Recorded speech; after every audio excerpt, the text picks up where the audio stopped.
out of a horror movie, with dead, serious eyes that seem ready to stab her with 15 knives. Poor Mi Young can't even speak. She just mumbles, "Please show your ID," but it's so soft Kang can't hear her. "What?" Kang asks, and that's enough to make her burst into tears. The other Awakeners in line start whispering, thinking Kang must be some criminal who escaped from jail. Cameras come out, recording the scene. Kang, clueless, just tries to calm her down, but the more he tries, the more she cries. Then from behind, a kind voice asks, "Is there a problem here?" Kang turns around, panicked, and sees a handsome guy with glasses walking up. Their eyes meet, and they instantly recognize each other from that ugly goblin fight. Neither says a word, but they both know who the other is. This guy's name is Kim, and he's an instructor here. Kim takes the form from Mi Young and calls Kang aside. He starts questioning him, pointing out how Kang looks completely different from the application form. Kang tries to explain, saying he doesn't really know how it happened. Maybe the tutorial messed with his looks. He even offers to verify it with his fingerprint and DNA. But when Kim realizes that Kang cleared up to stage 5 and is already at level 12, he's shocked. Kang, thinking level 12 and stage 5 were low, wanted to stay low-key, but in reality, barely anyone gets past stage 3, and most people only clear stage 1 or 2. Kang finds himself in a tight situation, so he lies, saying that when the government hadn't yet made laws requiring an awakened ID to raid dungeons, he'd gone on some raids. Kim realizes Kang's hiding something, but doesn't say anything. Instead, he asks, "What exactly is that Men-Force strength skill?" Kang explains it increases his muscle power by 2 for 10 minutes, and he can go zoom with it. Kim then asks Kang to show the rewards from stages 2, 5 to prove he really cleared them. Kang thinks this guy is asking way too many questions, but he doesn't have a choice. So Kang raises his hand, flexes his muscles, and then, brace yourself, bites into his own skin,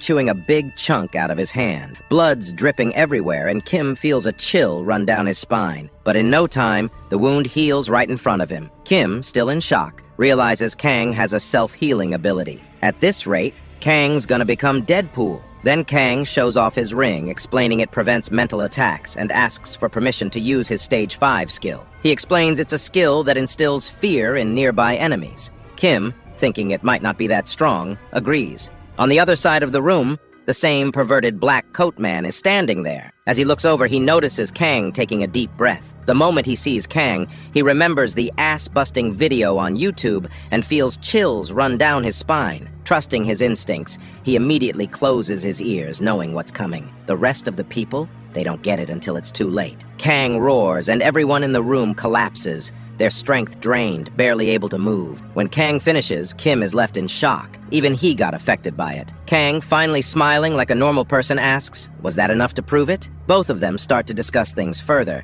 But meanwhile, the pervy guy is watching Kang with his mouth wide open in awe. And then he does it. He gives the most lustful, psycho, creepy reaction you've ever seen. And let me tell you, that is the face of a gay, I repeat you. If see him, you need you run with all you might. After a while, we see Kang imagining that he's become so handsome and hot that girls fall in love with him just by looking at his ID card. He even fantasizes that he almost got denied entry because he looked so different from his photo. On the other hand, all the candidates around Kang start gossiping, saying things like, "This guy shouted at that girl so loudly she almost cried, and she practically fainted from fear." While Kang's munching on his protein bar, Kim walks into the classroom with 2 instructors. As soon as he arrives, he introduces himself, saying, "My name is Kim, and I'm the instructor for this group." Everyone starts clapping, and Kim begins his lecture. He explains that the training will consist of 10 days of morning theory classes and afternoon practical sessions.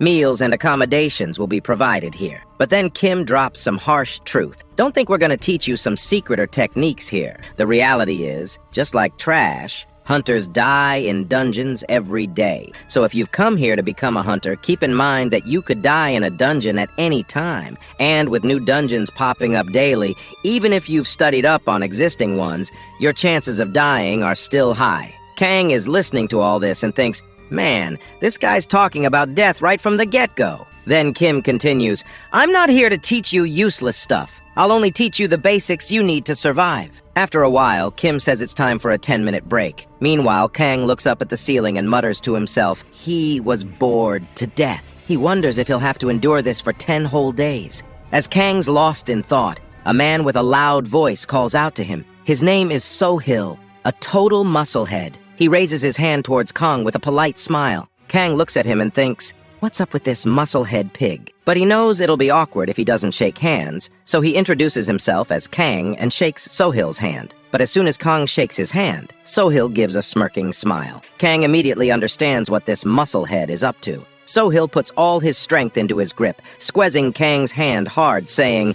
please take care of me. With a mischievous smile, Sohil thinks to himself, gotta put this guy in his place right from the start. He hasn't liked Kang since he screamed so loudly during the application process that his ears almost burst. But to Sohil's surprise, Kang doesn't react at all. Despite Sohil putting all his strength into the handshake, Kang is sitting there like he's shaking hands with a kid. Kang realizes that Sohil is trying to assert dominance. But there can only be one king in the jungle, Kang thinks. And he's not about to let Sohil dominate him. So, Kang activates his giant's power, doubling his muscle strength. This time, Kang squeezes back hard. Sohil starts panting from the pain, unable to believe that he's losing in a strength contest. He's put all his stat points into strength during the tutorial, and until now, he hasn't met anyone stronger than him in Newbie Zone. As everyone watches, Sohil's veins start popping out, and then bam! In a single snap, the veins in Sohil's right hand burst, and blood starts spraying like a fountain.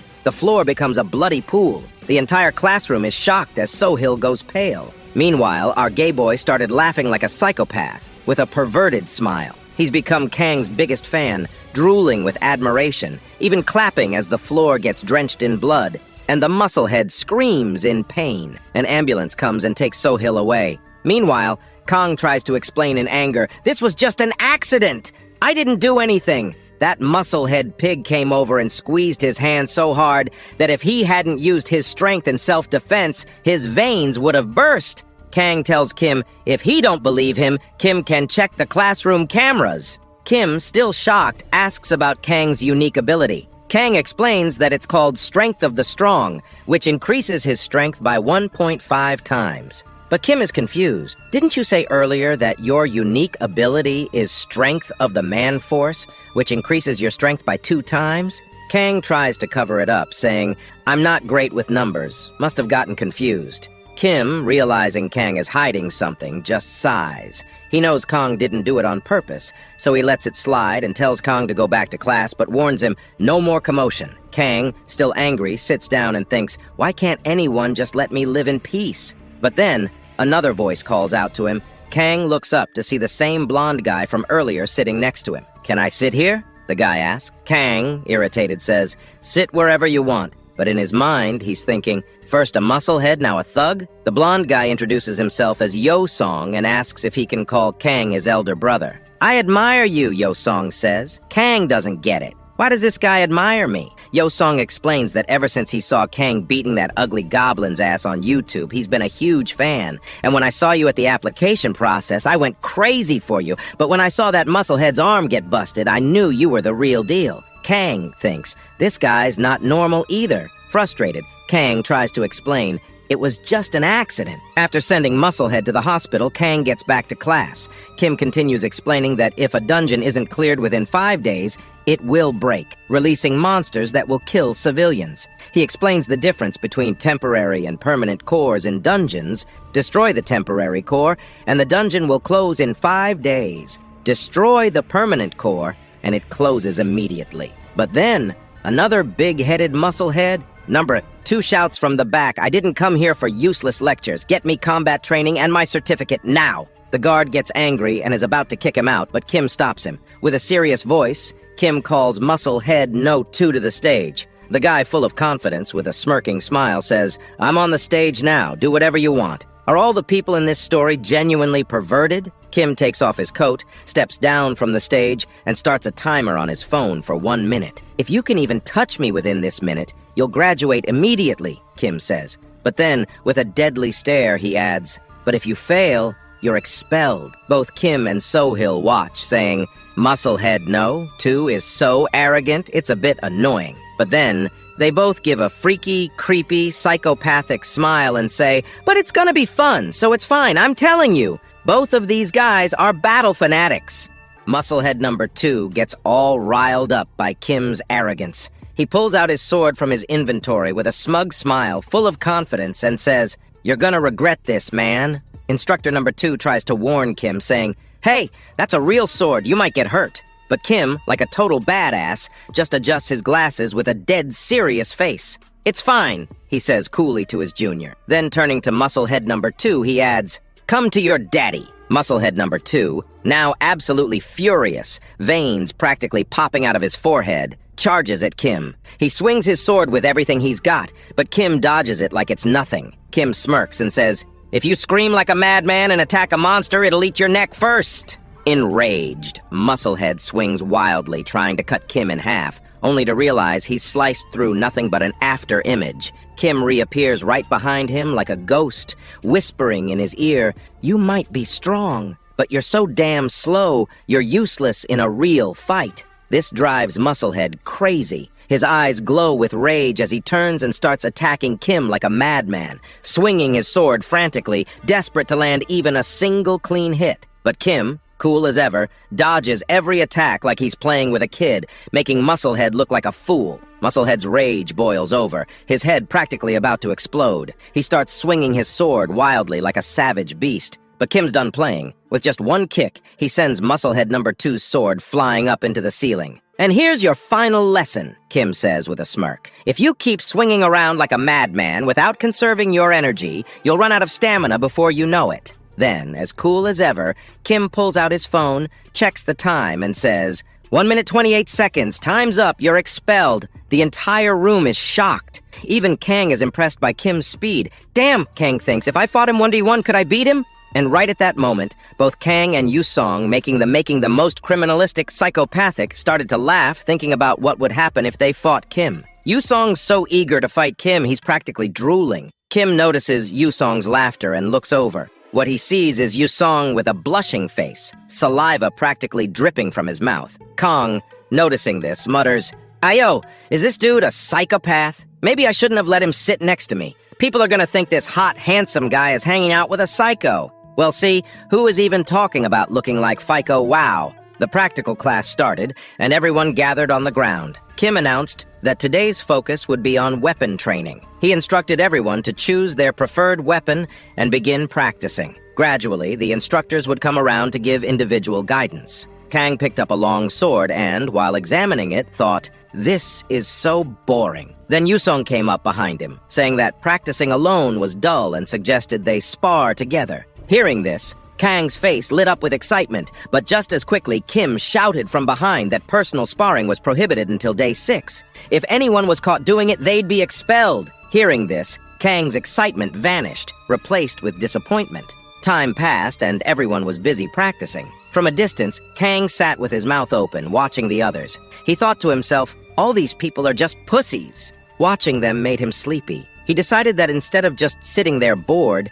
he might as well swing his sword around. At least it would help build some muscle. So, half-heartedly, he started swinging his sword randomly, using his F-rank sword skill like a bumblebee flitting about. Kim noticed this and watched him for a long time. Eventually, he walked over to Kang and with an arrogant, strict voice said, "Your sword skill is trash. Where did you learn something so terrible? If you go into a dungeon with that, you'll be the first to die." Hearing this, Kang paused and stared at the instructor with deadly eyes. The instructor continued pointing out Kang's shortcomings. Kang, in his mind, imagined grabbing the instructor by the neck and, with a deadly, creepy, villainous face, threatening him. "Let's fight one-on-one. Let's see if my sword skill is trash or not." In reality, the instructor's pants might have been sweating from fear if he'd seen Kang's terrifying face. But Kang, back in reality, just scratched his ear, deciding it wasn't worth starting a fight. His ear probably stank, too. That's when Kim called out to the instructor. Clapping his hands, he grabbed everyone's attention and announced that there would be a sparring match between Kang and the instructor's junior.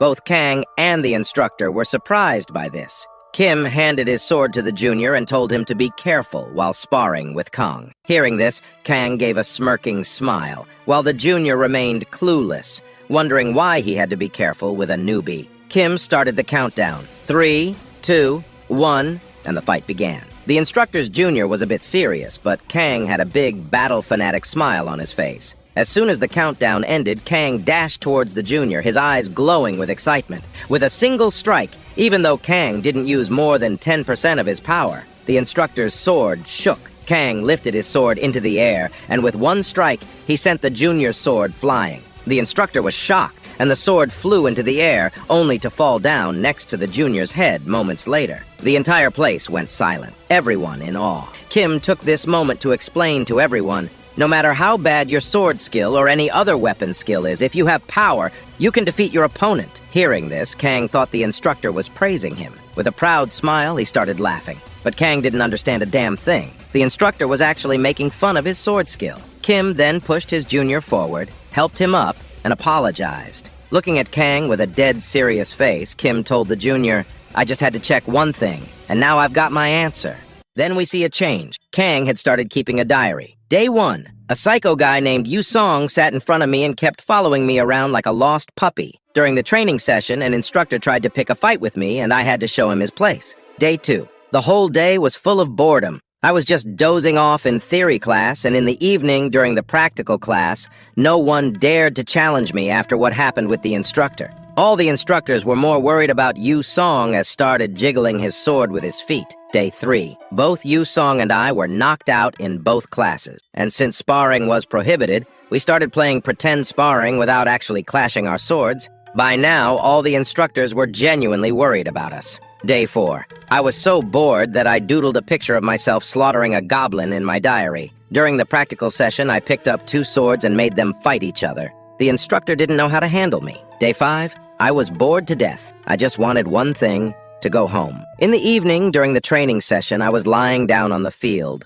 arms spread out, sleeping. When the instructor asked what I was doing, I told him I was meditating. Day 6, I officially died from boredom. I started asking Yu Song to cause some trouble. I told him if I stayed in this mental asylum for another day, they'd have to carry my body home on the 7th day. But then Yu Song, with that creepy smile, said, "You don't have to be bored anymore. Today is day 6, and the 1v1 sparring session starts. I'll show you something special this evening. If that special thing is what I think it is, I don't want to see it at all." Evening came and the 1v1 practical class started. Kang in an instant defeated his opponent. Kang came to his place, sat down, and Yu Song congratulated him. But as Kang continued to watch the sparring matches, he felt like he was watching kindergarten kids brawl. He was getting bored again. Then the fight between 2 candidates started. Candidate number 1 screamed and charged with a spear at candidate number 2, who panicked and froze in fear. But before the spear could hit, Kim, like a flash, stopped the spear instantly.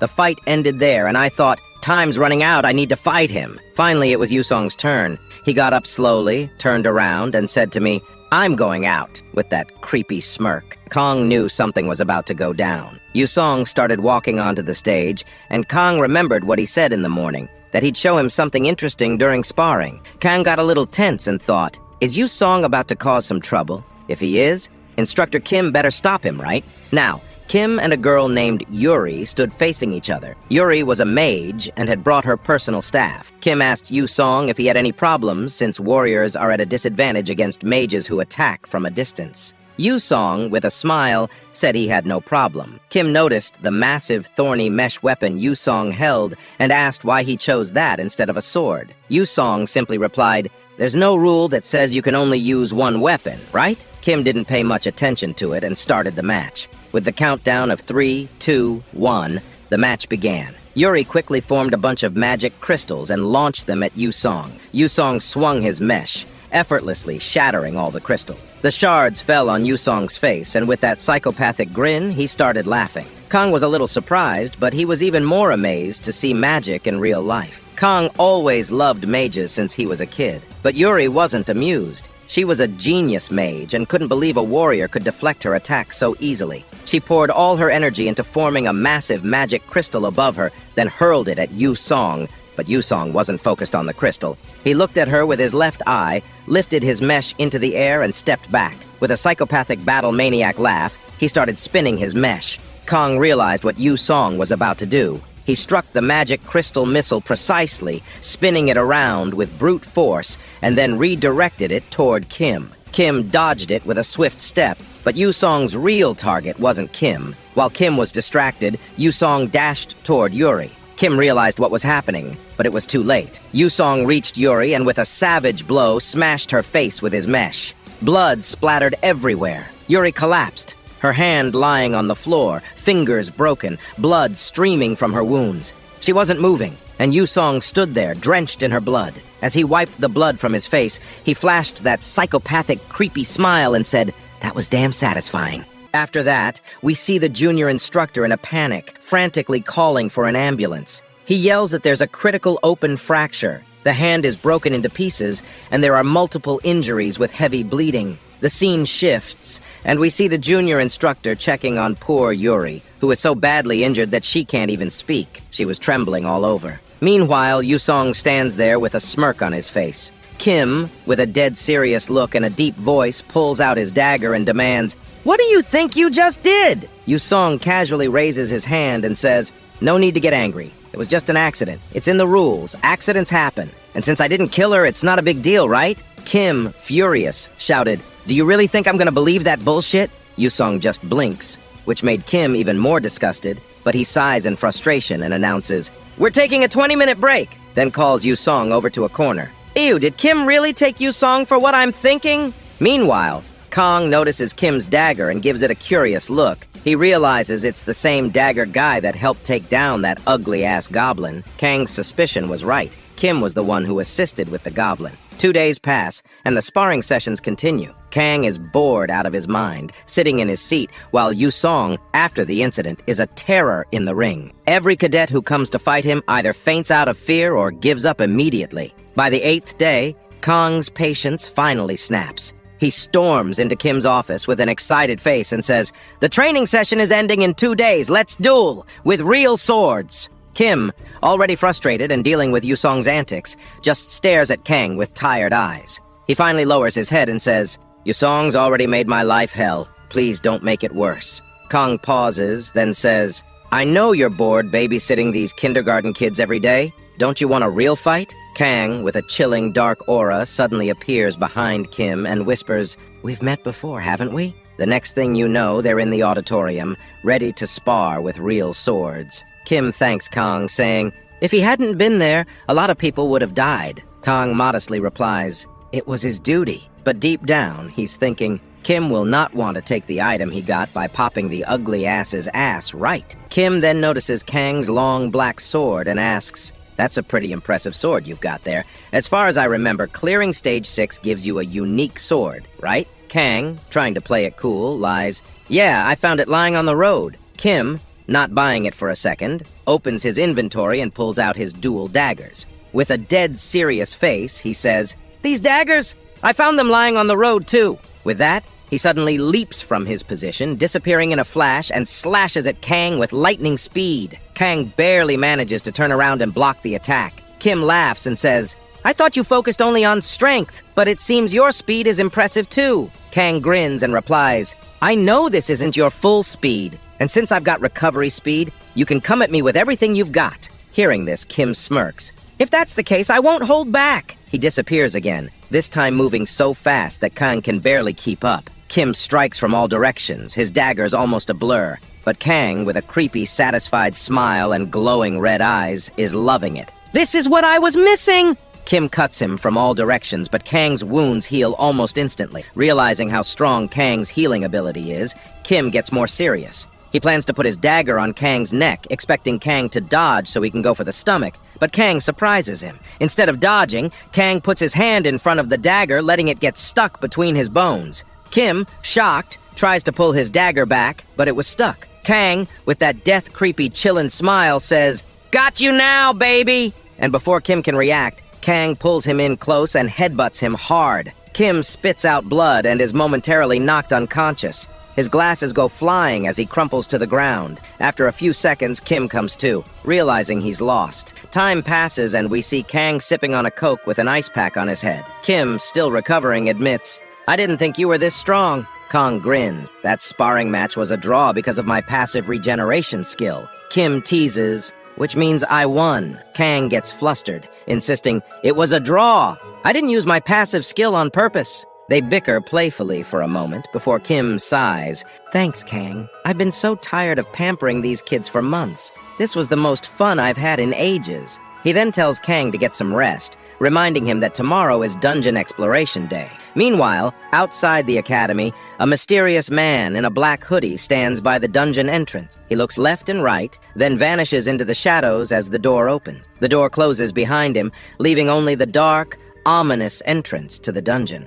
It's morning and everyone's lined up in front of a dungeon. Kang steps forward and explains, "This place has been designated as an educational dungeon by the Awakener Ability Training School. Welcome to Ephraim Dungeon, Geeka's Forest." He continues, "The monsters here are called Geekas, and they're tougher than the usual Ephraim Dungeon monsters. But this place was chosen for training for two reasons. First, it's a field-type dungeon, so there won't be any traps or hidden dangers, just monsters. Second, it's pretty easy to lure Geekas and take them on one by one." Kim steps up, opens the dungeon door, and says, "I'll give you the rest of the info once we're inside." Kang takes a deep breath and steps through the entrance. This was his first time entering a dungeon, and he was feeling a mix of nerves and excitement. As soon as he stepped in, Kang felt a weird sensation, like he was floating for a second while passing through the door. When he opened his eyes, he found himself in a completely different place. A lush, green forest. Sure, it was a dungeon, but it looked more like a freaking picnic spot.